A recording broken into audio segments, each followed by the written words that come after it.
ওই দিন পর নখ খসে যাবে না, ওই দিন পর চুল।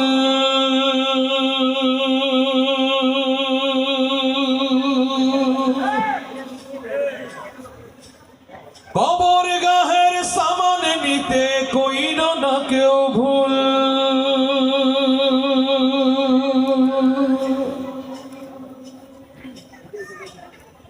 ছয় দিন পরে নখ খসে যাবে, 9 দিন পরে চুল।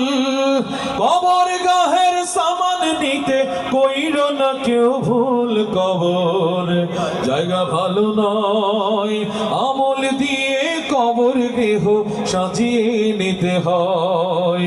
আমল দিয়ে কবর গৃহ সাজিয়ে নিতে হয়। 6 দিন